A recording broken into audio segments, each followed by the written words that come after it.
profesor Nene.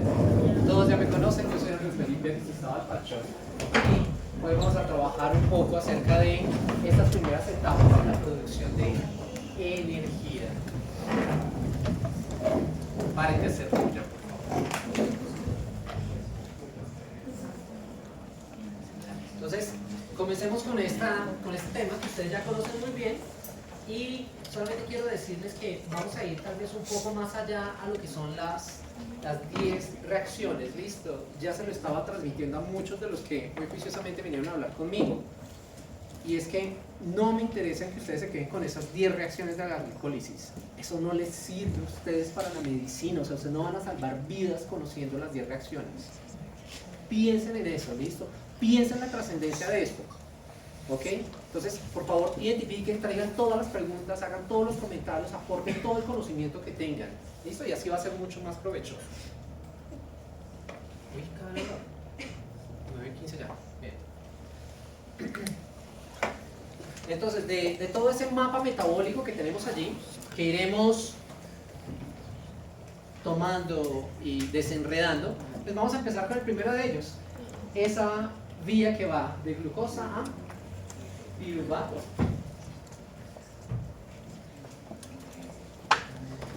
Empecemos con algo muy claro, y es que, miren, hace un momento les decía, los carbohidratos es la forma preferida de todas las células de este planeta para producir energía, y esto está tan arraigado que nosotros tenemos excelentes receptores a nivel de papilas gustativas que de hecho generan una gran cantidad, no solamente de serotonina, sino también de adrenalina, cuando nos exponemos a estas moléculas. Por eso es que si uno come azúcar, empieza a sentirse un poco más feliz. Pero entonces no solamente hay un engaño cerebral, ¿sí? de química cerebral, sino que también en términos energéticos, pues termina siendo una buena forma. Esto ha permeado todo, hasta las culturas. Es así que la dieta occidental, el 60% de las calorías diarias que consumimos vienen de azúcar, en todas sus formas. ¿Sí? Entonces todos esos azúcares que nosotros consumimos son los que terminan llegando a torrente sanguíneo y distribuyéndose por todos los tejidos corporales, principalmente para la producción de energía, aunque pueden tener otras funciones como ya habíamos visto en algún momento, porque la glicosilación de proteínas es crucial, y de hecho la palabra glicosilación ya es importante en términos biológicos. ¿Cuáles son los carbohidratos más comunes que tenemos? Pues obviamente creo que el favorito de todos, la glucosa, es como genial. Y esperen, yo voy a hacer algo aquí rápidamente por ustedes. Voy a habilitarles aquí la presentación para que la...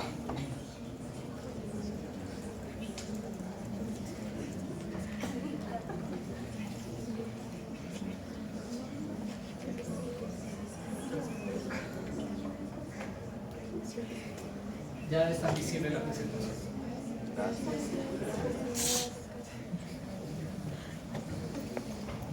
¿Qué considerado hostia? ¿Qué considerado hostias? Hasta aquí llegamos. Bien, entonces digamos que el más común de todos es la D-glucosa. Yo puedo encontrar la forma L generalmente en muchas gomitas en el mercado, que igual eso no sirve para nada. D-glucosa, tenemos la manosa, que también aparece en pocas moléculas en la naturaleza, pero sí encuentro grandes cantidades de galactosa y fructosa. Igual no es la misma proporción que la glucosa, pero sí las puedo encontrar. Digamos que estos son como de los más comunes. No con esto quiero decir que son los únicos. Esos son monosacáridos. Acá yo ya tengo algunos. Estos serían dos. Entonces, ¿cómo se les dice? Disacáridos. Disacáridos. Un ejemplo es este que tenemos aquí. ¿Alguien de pronto lo reconoce?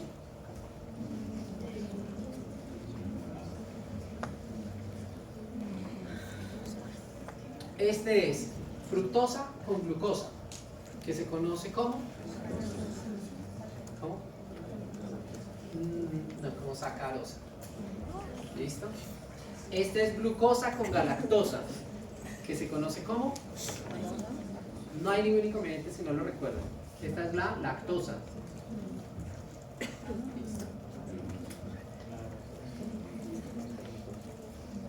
Esta es la glucosa con la glucosa, que se conoce como maltosa.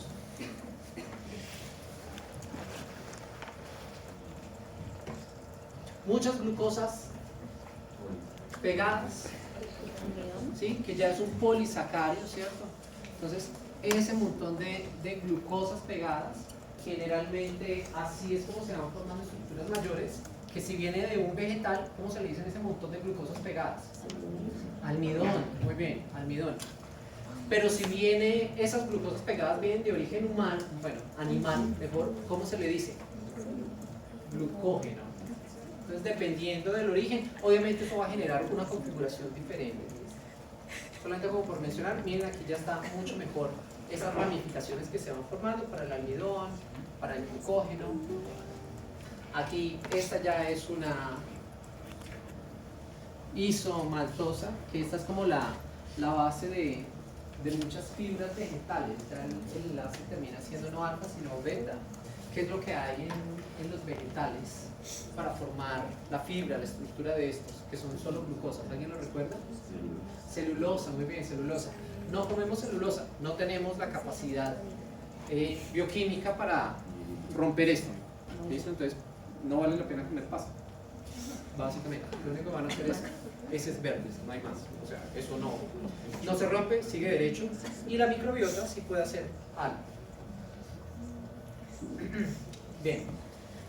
Pensemos un poco de todas estas moléculas que comemos, ya sea almidón, sucrosa, sacarosa, lactosa, glucosa, maltosa, galactosa, fructosa, manosa. Bueno, todos ellos allí, todos estos azúcares que podemos consumir en nuestra dieta, ellos comienzan con una digestión rápida a nivel bucal. ¿Qué ocurre a nivel bucal? Además de la maceración por masticación. Hay enzimas, muy bien. ¿Cuáles enzimas? La amilasa. Bien, ¿qué hace la amilasa? Con ese nombre, ¿qué hace la amilasa? ¿Rompe qué? Bueno, pues de ahí viene un poco. Pero entonces más allá, ¿qué rompe? ¿Qué enlace rompe? Glucosidasa. ¿Listo? O sea, es una glucosidasa. Principalmente alfa 1,4.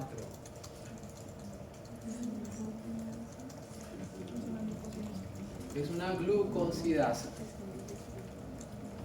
Entonces, esa amilasa salivar empieza a hacer esa primera digestión. ¿Listo? Entonces, yo con esto empiezo a romper los azúcares. Ya empiezo a romper esos enlaces glicosídicos. ¿Cuál es el siguiente espacio digestivo? Bien, entonces en la cavidad gástrica yo tengo un ambiente muy ácido, que puede permitir, sí, en algunos casos, neutralizar algunos componentes, pero como tal yo no voy a encontrar una fuerte digestión de estas moléculas. Pero seguidamente, cuando yo llego al siguiente espacio, que es ¿cuál? El duodeno, ¿cierto? A nivel intestinal, entonces en esa luz intestinal yo sí empiezo a tener aquí toda una batería de amilasas, principalmente generadas por el páncreas, que se encargan de seguir haciendo esta ruptura. Adicionalmente, yo creo que yo las tengo aquí. Adicionalmente, ¿se acuerdan las células, nuestras lindas células de la pared intestinal? ¿Cuáles? ¿Cómo se llaman? Los enterocitos, ¿cierto? Los enterocitos con ese borde de cepillo, ellos exponen en la cara externa algunas enzimas. Por ejemplo, como la lactasa. ¿Qué haría la lactasa? Rompe la lactosa. ¿Y en qué la rompe? En glucosa más galactosa, perfecto. Pero además de lactasa, tengo sacarasa. ¿Qué rompería? La sacarosa, que rompe exactamente la sacarosa en fructosa más glucosa. Entonces, a nivel de borde, acá hay unas: sucrasa, lactasa, dextrinasa, glucoamilasa, una gran cantidad de enzimas. ¿Cómo clasificarían estas enzimas con ese nombre? Entonces ya ese es como un tipo favorito de ustedes de enzimas. ¿Cuáles serían? Hidrolasas, claro que sí, que van a hidrolizar esos enlaces glicosídicos. Entonces, piénsenlo así, generalmente cuando yo tengo una molécula muy compleja, las amilasas se encargan de hacer una ruptura parcial, dejándome generalmente disacáridos o trisacáridos. Esos disacáridos o trisacáridos van a entrar en manos de todas esas enzimas que están expuestas en el borde del cepillo y se van a encargar de hidrolizar estas moléculas, estos disacáridos o trisacáridos, convirtiendo así ¿qué? Al final de esto. O mejor, de forma más genérica, porque puedo tener fructosa, galactosa. ¿Cómo yo puedo mencionarlo? ¿Cómo puedo decir todos ellos? Monosacáridos, listo. Entonces yo tomo todos el input, un montón de azúcares complejos. El output en la digestión, monosacáridos. ¿Dónde están todos estos monosacáridos? Díganme qué espacio es este, ¿en dónde están? Imagínenselo, doctores, imagínenselo, o sea, vuelvan acá, no viajen, acá, los necesito acá. ¿Dónde estamos? En la luz, ¿cuál luz? Eso, entonces piensen todos, ustedes están allá, la luz intestinal, están viendo cómo esta vaina trabaja para poder generar monosacáridos. Ustedes tienen allí monosacáridos. ¿Qué pasa si ustedes tienen una diarrea? Díganme qué ocurre con un paciente con diarrea. ¿Qué hay en esa luz intestinal en grandes cantidades? Agua, ¿cierto? Mucha agua, mucha agua, mucha agua, mucha agua, mucha agua, mucha agua. ¿Cómo es la motilidad intestinal de un paciente con diarrea? Alta. Alta, pero nivel Dios. Entonces, ¿qué está pasando con esa agua? ¿Cómo está pasando esa agua a través de esta luz intestinal? A toda madre. A toda velocidad. Y cuando ese río, ¿qué es lo que pasa cuando hay una creciente en un río? Cuando el río se crece, ¿y qué es lo que hace ese río cuando va bajando por su cauce? Va arrastrando y se va llevando todo. Es exactamente igual. ¿Qué pasa cuando yo tengo un paciente con diarrea con estas características? ¿Qué hace ese caudal enorme y esa motilidad absurda que tiene el paciente? ¿Qué arrastra? Proteína y azúcar. ¿Arrastra qué? Proteína. Arrastra todo lo que está en la superficie. Arrastra todas esas enzimas. ¿Qué pasa entonces con mis sucrasas, dextrinasas, lactasas, sacarasas y demás disacaridasas que están en ese borde de cepillo? Se pierden. ¿Qué tienen que hacer estas células? Producirlas nuevamente. Pero eso es en 2 segundos. Seguramente no. Y si yo sigo con la diarrea, pues no importa que yo las produzca, porque nuevamente... Entonces, ¿qué pasa si ustedes al pobre paciente con diarrea le indican que tome juguitos y que vaya y tome café con leche?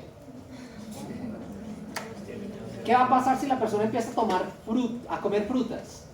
Impulsa más rápido. ¿Qué va a llegar? ¿Qué va a pasar con toda esta sacarosa que llega en el intestino? Se queda en forma de sacarosa, no la puedo romper.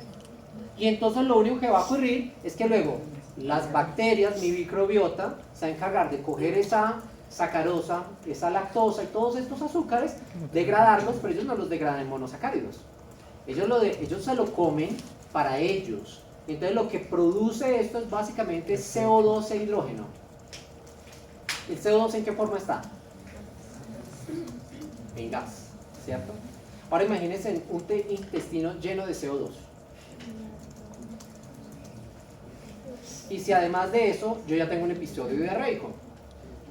Entonces se dan cuenta que lo que yo hago es exacerbar los síntomas si le doy al paciente o si le permito que tome algún producto lácteo o con frutas o algo que tenga azúcar de este tipo.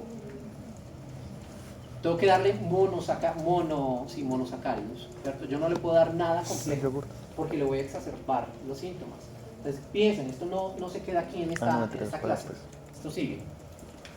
Bien, entonces acá el input fue un montón de azúcares complejos y al final de esa digestión, en esa luz intestinal, lo que yo estoy teniendo es un montón de monosacáridos.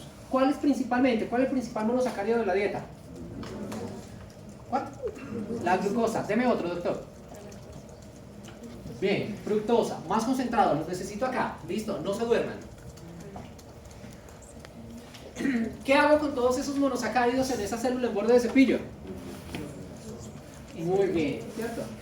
Entonces, esa era la pregunta que me hacían cuando yo estaba en quinto de primaria. Los nutrientes pasan de la boca al estómago, del estómago al intestino y del intestino a y una rayita. Y entonces yo decía, pues al intestino grueso. No, a la sangre. ¿Cierto? Era la respuesta. Todos esos nutrientes, todos esos monosacáridos, ahora van a la sangre. Primera barrera fisiológica que tienen que atravesar, ¿cuál?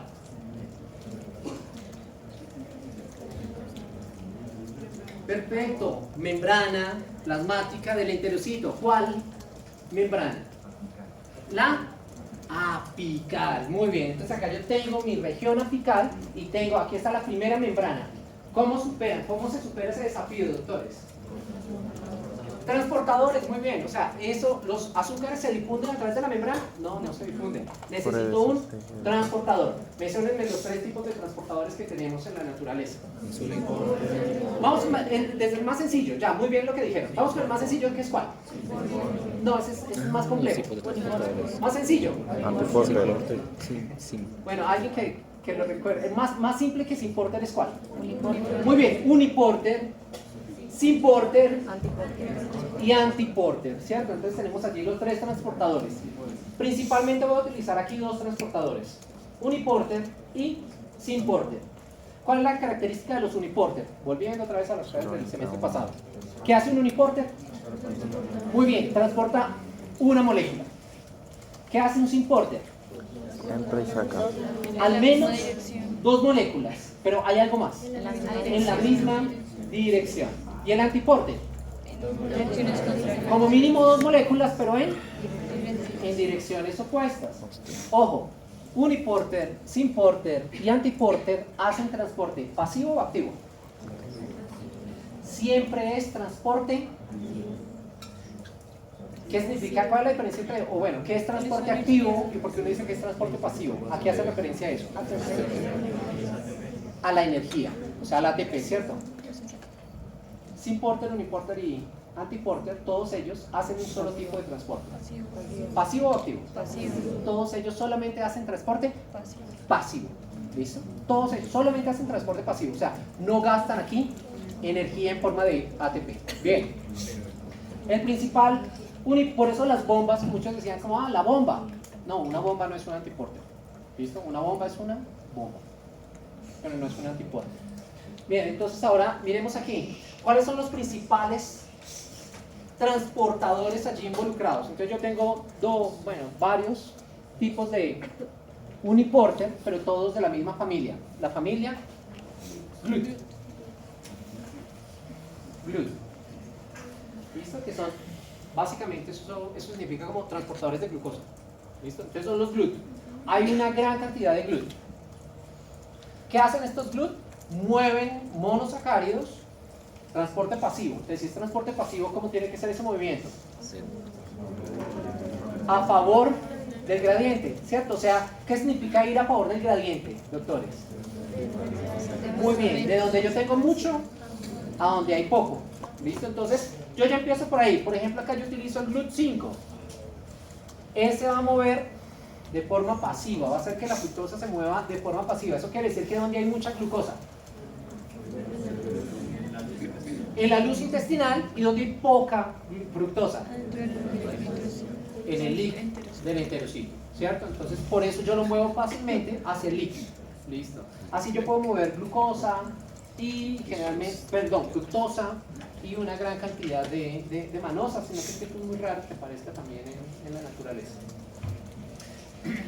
Infelizmente, generalmente ocurre es que yo tengo una alta concentración de glucosa en el LIC y la concentración en el LEC, en la luz intestinal, no llega a ser la misma. Parecidas, pero no llega a ser lo mismo.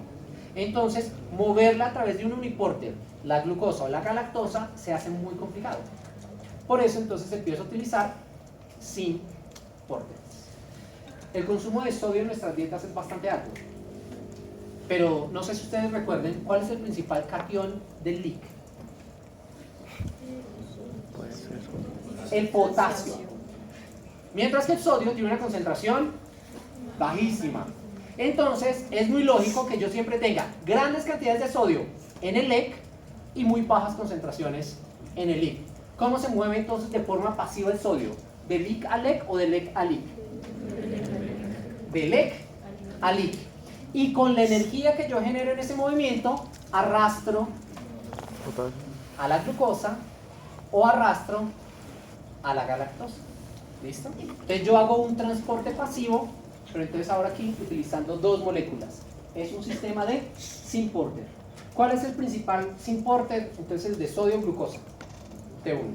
SGLT1, que se encarga de mover el sodio y la glucosa o el sodio y la galactosa. El sodio y algún monosacárido. Y utilizo la fuerza que me genera el movimiento del sodio.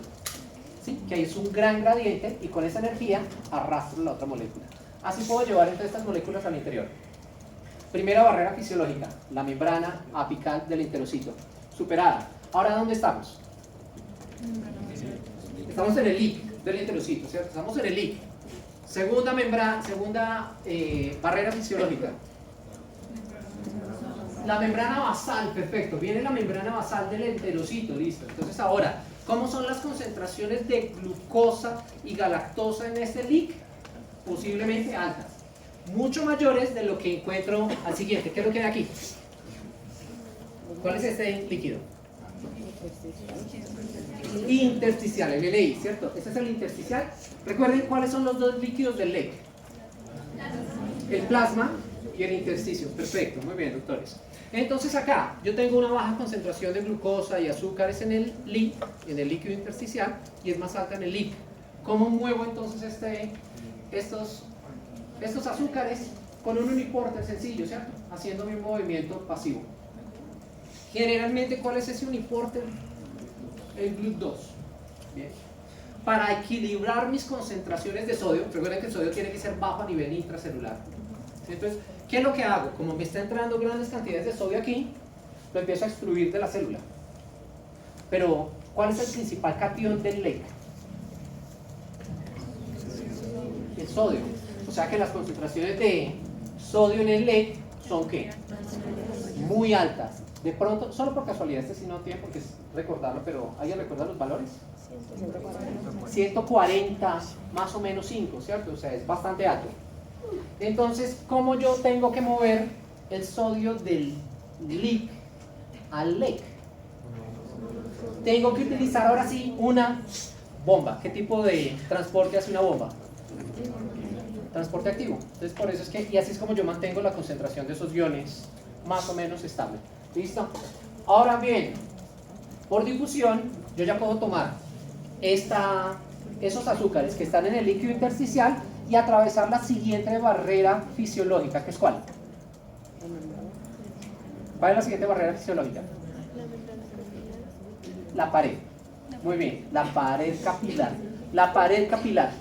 ¿Listo? Entonces, a través, principalmente, ahí sí lo hago de forma paracelular. Todos comprenden el término paracelular.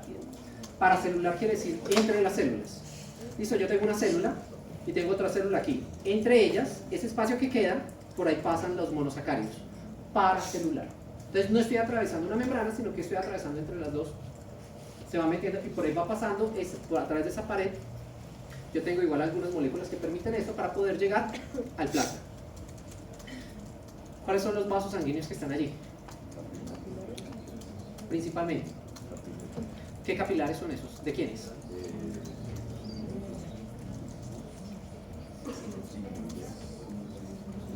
No, sí, pero ¿cómo se llaman? ¿Cuáles son esas? Exactamente, o sea, ya es dirección y teléfono. De la porta. ¿Listo? De la porta. ¿Listo? Ya la porta. Dirección y teléfono, ya era claro. ¿A dónde me va a llevar esto? Al hígado, perfecto. Y aquí yo ya voy ya con un rumbo claro, que es a nivel hepático. Está en plasma y ya todo esto primeramente tiene que llegar al hígado. En el hígado se sensan, es el sensor energético y de allí yo miro qué tanto se queda en el hígado y qué tanto distribuyo a la periferia. ¿Cuál es el órgano que más glucosa come? Infelizmente, no. ¿Saben cuál es? El músculo. Pero es una cosa, pero es por esto, listo. Es por la cantidad de músculo que hay. Si yo miro como tal, si yo lo pongo como normalizo esto, digo por gramo de tejido, ¿quién es el que más come? yo sí sé que es el cerebro. Pero saben que el cerebro es pequeño y el músculo es mucho. Entonces, por eso la mayoría de azúcar se va a disparar el músculo. Pero claro que sí es cierto. El cerebro va a comer gran cantidad por peso, ya en bruto, por decirlo así, es más del cerebro. Pero la mayoría se va para el músculo. Algunos GLUT. ¿Listo? Perdón, algunos transportadores de sodio y glucosa, SGLTs, perdón. 1, 2, 3, 4, 5, 6. Yo sé que ya han descrito más, ¿listo? Y de hecho, si quieren hacer una tesis en SGLTs, pueden hacerla, todavía falta. Entonces, ahí hay un gran montón. ¿Okay?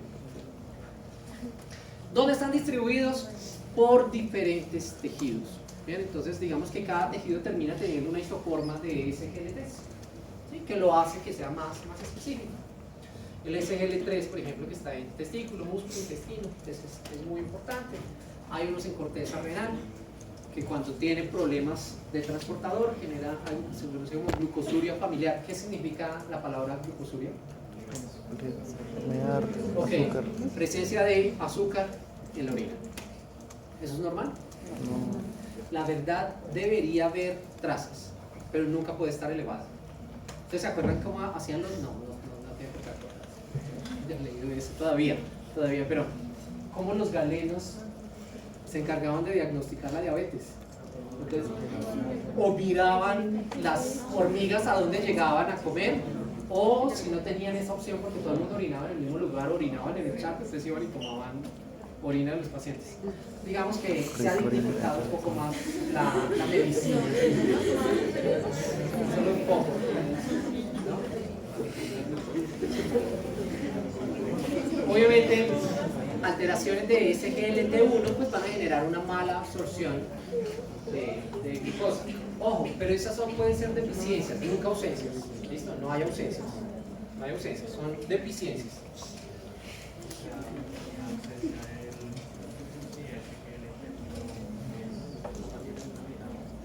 Sí, porque no vas a tener.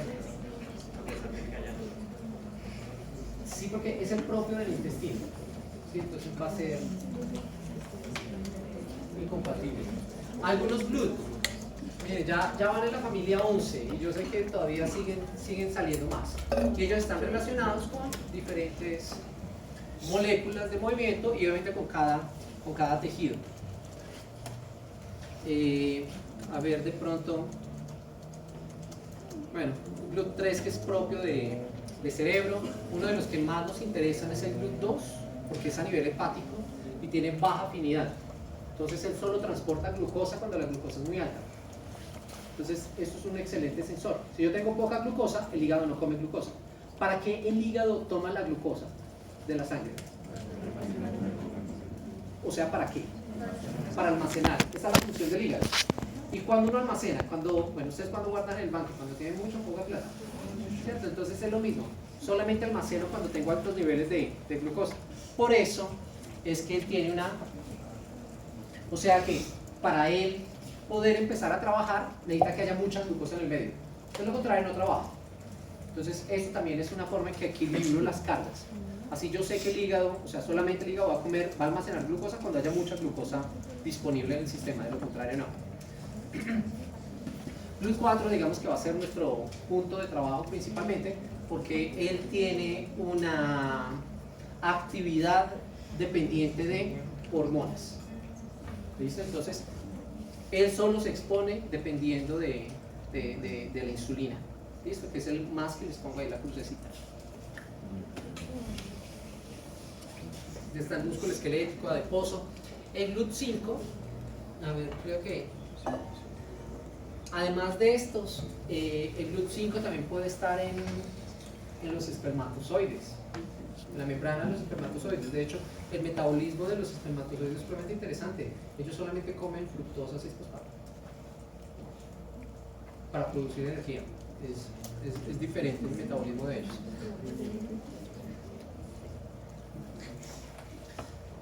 ¿Cómo funciona un GLUT? Básicamente es eso. Él tiene una afinidad por una molécula, entonces se abre a uno de las dos caras, ya sea la cara externa o la cara interna. Está abierto y cuando se une la molécula, él simplemente identifica, o sea, esto ya es física básica, ¿no? Donde hay más, donde hay menos.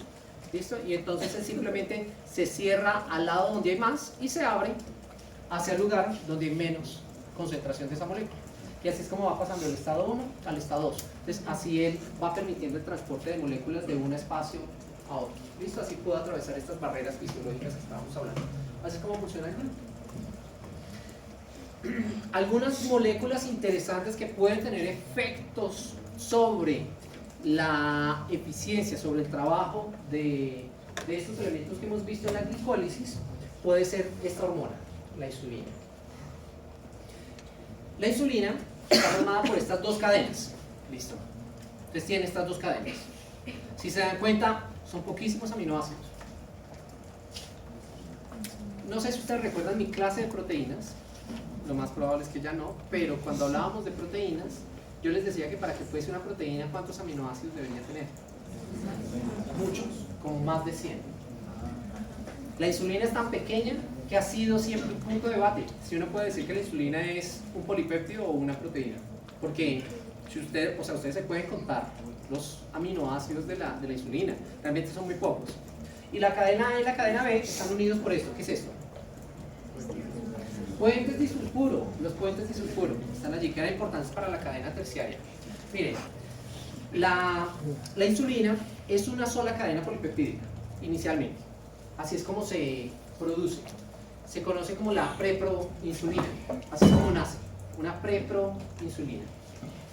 Esta preproinsulina, una vez que está en el retículo endoplasmático, cuando son los ribosomas que la traducen, se pierde el péptido señal, o sea, pierde esa parte pre. Y entonces en el retículo endoplasmático yo hago un pequeño clivaje, una pequeña ruptura y genero la proinsulina. Y esa proinsulina luego la llevo a Golgi. Y en Golgi termino de romperla. La insulina son los dos extremos, el extremo inicial y el extremo final como tal de ese polipéptido inicial. Y esa parte intermedia es lo que se conoce como el péptido C. Y en clínica el péptido C es una maravilla. ¿Por qué? Resulta que cuando mi páncreas, los islotes de Langerhans, las células beta, empiezan a producir insulina, la insulina como tal más o menos dura unos 50 segundos. ¿Sí? Y luego ya es aclarada. Porque tiene, obviamente, un montón de receptores que la encuentran y la eliminan porque la insulina es bastante peligrosa en exceso. Yo no sé si alguna vez vieron algunas de estas películas de la Segunda Guerra Mundial, donde los médicos mataban a soldados con una inyección de insulina. Y fácil. Y nadie se daba cuenta. Pero el péptido C, que no es peligroso, él no se clarea tan fácilmente del torrente sanguíneo. Entonces, cuando uno va a evaluar los niveles de insulina en un paciente, no busco insulina, porque yo sé que ella va a desaparecer del sistema. Yo busco el péptido C. Y el péptido C, si se dan cuenta, ¿cómo es la relación de péptido C con insulina? ¿Cómo es la relación? ¿De cuánto a cuánto? De 1 a 1. Yo sé que al final yo produzco una molécula de insulina por una molécula de péptido C. Entonces yo puedo ir al final del día, evaluar la cantidad de péptido C, y yo sé que la cantidad de péptido C es exactamente igual a la cantidad de insulina. Si yo busco la cantidad de insulina, voy a encontrarla baja, mínima, o de pronto, bueno, quizás hasta de pronto ausente. Pero no es porque no esté produciendo insulina, es porque el cuerpo sabe que ella tiene una actividad biológica tan fuerte que yo la tengo que eliminar rápidamente del sistema, o si no me va a causar estragos. ¿Listo? Entonces solamente otra potencialidad clínica para que no lo olviden allá, para que sigamos en lo que venimos. Guarda el celular, doctor. Bien. Uy. Ahí está entonces cómo se da la liberación, ¿listo? Entonces yo hago el RNA mensajero, genero la proinsulina, luego la convierto en proinsulina, finalmente la rompo para generar insulina, que siempre me sale insulinita con el péptido C, ¿listo? Que es como lo estamos viendo allí. ¿Cuándo libero insulina? Entonces la insulina se ve fuertemente estimulada, muy fuertemente estimulada por la glucosa. Entonces si yo como azúcar en grandes cantidades, ¿qué va a pasar con el nivel de insulina en mi sangre? Empieza a a aumentar fuertemente. Entonces es lo que a veces uno juega. Cuando alguien a las 11 de la mañana se come un chocolate y dice, caramba, te va a dar un shock insulínico. ¿Sí? Porque vas a tener un pico de insulina. Si uno todavía tiene, como ustedes, un metabolismo muy favorable, muy eficiente, muy bueno, no pasa nada. Pero cuando ustedes tengan más de 30, o seguramente en los 40, cuando tengan un pico de insulina, van a sentir un mareo terrible. Entonces, desde ahora pueden empezar a activar ya su metabolismo. Muy diferente ocurre con los aminoácidos. Cuando yo como aminoácidos, ellos estimulan muy levemente la liberación de insulina. Entonces, de hecho, miren, esto tiene una lógica sencilla. Cuando ustedes reciben un plato de comida, ¿por dónde deberían de comenzar? ¿Por las papas o por la carne? Por la carne. En términos metabólicos, lo correcto sería empezar por la carne, ¿cierto? Porque en la carne hay de todo, pero ¿qué hay en grandes cantidades en ese pedazo de carne? Aminoácidos que están en esa proteína. Y yo sé que esos aminoácidos van a atenuar mi golpe de insulina. Entonces van a hacer que mi insulina empiece a subir lentamente. Cuando yo empiece a comer las papas, pues ya la insulina está alta, entonces el efecto no va a ser tan drástico. Creo que nosotros tenemos un problema a la hora de almorzar. De hecho, yo nunca empiezo por la sopa, que es lo que generalmente le sirven a uno de primero. Es como tan loco como empezar a comer fruta, no sé, que le cambien la sopa por fruta. Eso en términos metabólicos es como lo peor. La fruta podría ser bien al final. Generalmente cuando uno termina de comer, ¿qué es lo que se come? ¿Qué es lo que viene al final de la comida? El postre, ¿cierto? ¿Por qué? Porque yo ya comí, ¿cómo está mi nivel de insulina? Alto. Alta.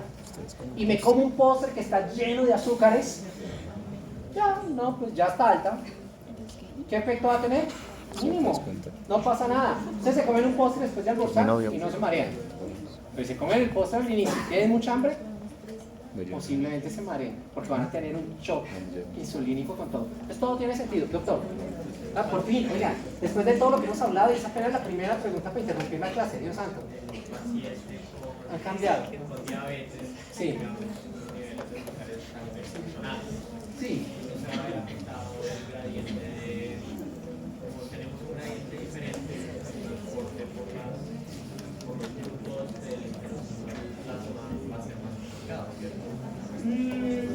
Bueno, ahí hay un concepto interesante que tenemos que evaluar. Y lo primero sería, revisemos en un paciente diabético, ¿dónde son los niveles altos de azúcar? En sangre, pero no en la luz intestinal. ¿Cierto? O sea, el enterocito no va a tener estos problemas. Porque recuerda que el enterocito está la luz intestinal y el líquido intersticial. ¿Listo? Entonces él no va a tener tanto inconveniente. No va a tener ahí tanto inconveniente. La cosa es que, como esa parte no tiene inconveniente, el azúcar sigue llegando de forma indiscriminada al plasma. Ese es el problema. Sí, si yo aquí tuviera un punto de control, acababa con... O sea, yo mismo curaba mi diabetes, o sea, la diabetes no aparecería como enfermedad. Sí, pero acá hay un proceso indiscriminado. Así me llega. Muy buena pregunta. Muy buena pregunta. ¿Listo? La insulina se conoce como una hormona de la abundancia. Bien. En contra de la insulina, ¿quién está? En oposición. Ese se llamaba la... El glucagón, un ejemplo. Eso. Todas esas hormonas, ¿alguien recuerda cómo yo se las contaba el semestre pasado cuando les hacía unas gráficas de señalización? ¿Alguien recuerda cómo se llama ese grupo que está en contra de la insulina? O sea, no es de abundancia, sino es una. El otro grupo, ¿cómo se llamaban? ¿Dónde está el glucagón, por ejemplo? No. Son las contrarreguladoras. ¿Listo? Entonces, miren, un muy buen ejemplo de una contrarreguladora que bloquea la liberación de insulina, pues no es tanto el glucagón, pero sí una excelente contrarreguladora. La adrenalina. La adrenalina como tal bloquea la liberación de insulina.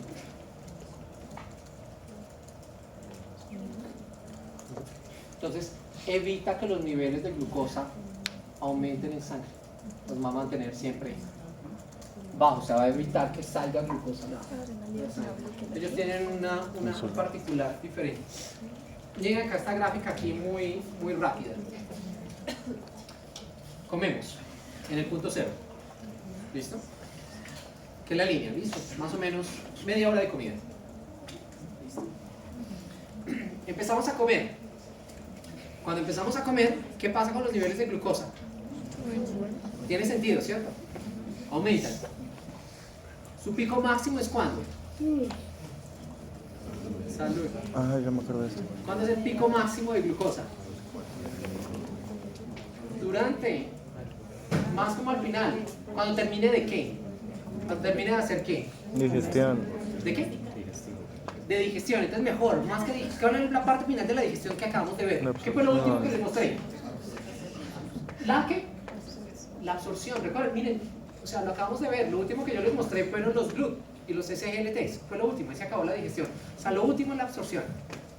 Entonces yo termino de absorber. Ese es mi pico máximo. ¿Qué hago con esa glucosa en mi sistema? Con lógica. Puede ser medio capcioso. ¿Qué hacen ustedes con la glucosa? La usan, ¿cierto? La empiezo a utilizar y entonces ¿qué pasa con esa cantidad de glucosa? Disminuye. Empieza a disminuir. Están viendo que la figura tiene sentido, ¿sí? Entonces tiene su pico máximo al terminar de absorción y empieza a ir bajando.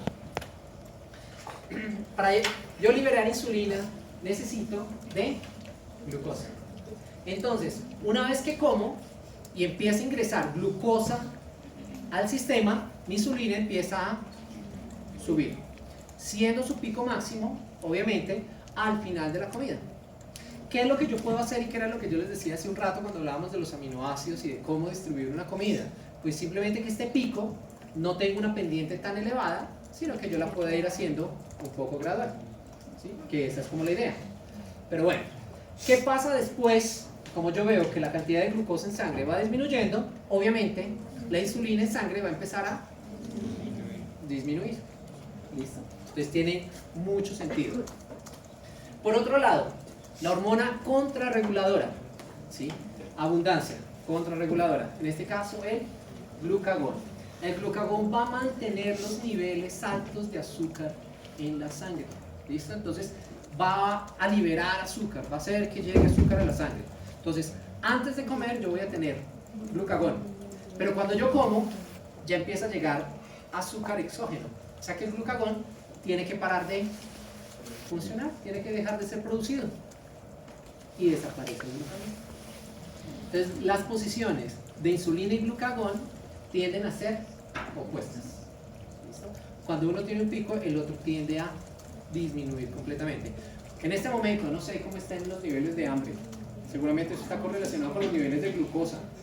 Y yo estoy muriéndome, o sea que ustedes deben estar peor, que tienen metabolismo más rápido que yo. Entonces nos estamos muriendo de hambre. Seguramente ¿cómo son nuestras concentraciones de glucosa? Muy bajas. Sí, como por acá. ¿Sí? Entonces muy probablemente ¿cómo estará mi glucagón en este momento? Debe estar a tope. O sea que lo peor que podríamos hacer ahora sería ir a la panadería y comprar ¿qué? Glucosa. Un chocolate. Seguramente algo dulce no sería como lo mejor del mundo. ¿Sí? Pero podría. Bueno, voy a hacer. No hablemos de comida que.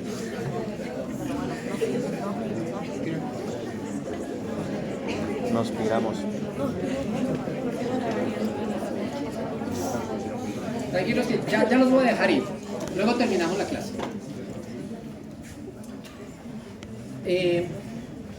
Ustedes conmigo analizaron algunos tipos de receptores de membrana. Y cuando hicimos el caso integrador de cólera, trabajamos fuerte en un tipo de receptor, ¿sí?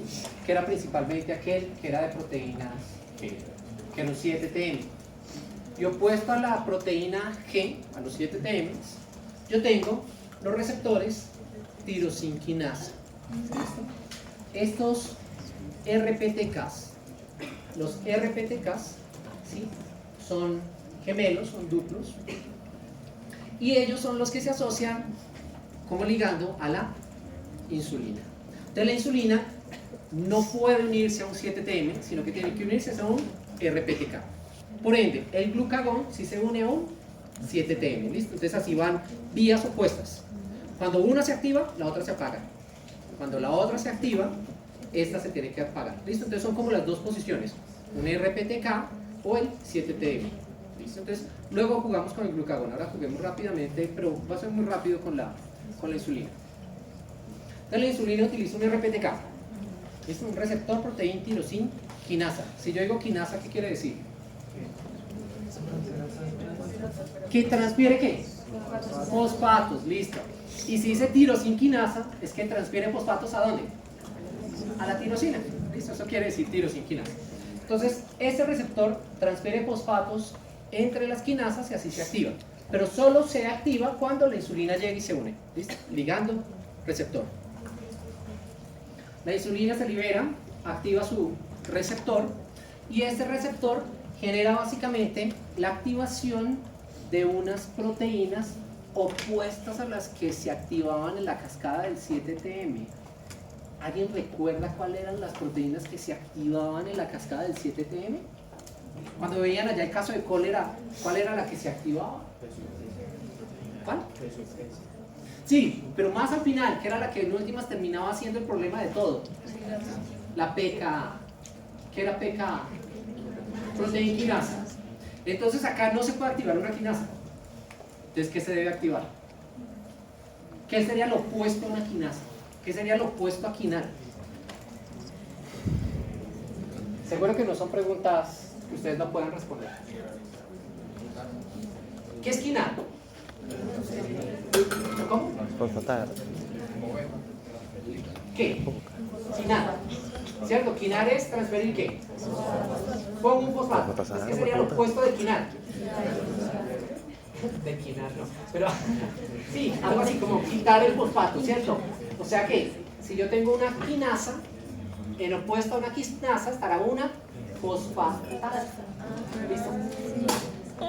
La vía de la insulina termina activando a la PPP, la fosfoproteína, o sea una proteína con fosfato, fosfoproteína fosfatasa. Por eso es la triple P. PPP, fosfoproteína fosfatasa. Básicamente, ¿qué es lo que hace esto aquí? Solamente es como para que ustedes entiendan cuáles son los soldados. ¿Listo? Porque si ustedes comprenden los soldados, luego van a identificar cómo se empiezan a liberar estas guerras metabólicas. ¿Sí? Y eso sí es crucial en términos clínicos. Aquí solo para contarles la historia. Miren, una vez que se activa la vía de señalización de la insulina a través de una PPP, lo que hace esto es permitir que las vesículas que tienen GLUT4 se unan a la membrana citoplasmática. Entonces yo tengo un montón de vesículas que están llenas de GLUT4 y cuando yo activo esta vía de señalización llevo esas vesículas a la membrana citoplasmática. Por ende, ¿qué se enriquece en esa membrana citoplasmática? No, nuevamente, no solamente con lógica, no tienen que deducir.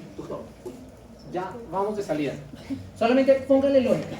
Si yo tengo una vesícula llena de GLUT4 y exporto estas vesículas a la membrana me queda llena de ¿qué?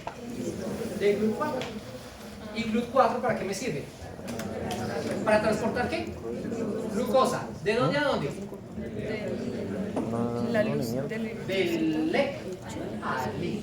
Y así yo empiezo a comer glucosa. Entonces, ¿qué pasa con la concentración de glucosa en el LEC? Empieza a disminuir. Entonces, miren, ¿se acuerdan que al inicio todo empezó porque qué pasó con la concentración de glucosa en plasma? Había aumentado. Y cuando yo tengo insulina, ahora empiezo a disminuir. ¿Cómo lo hace? Colocando los GLUT4 en la membrana. Y así las células empiezan a comer glucosa y la concentración de glucosa empieza a disminuir. Guarden todas sus preguntas. Nos vemos mañana.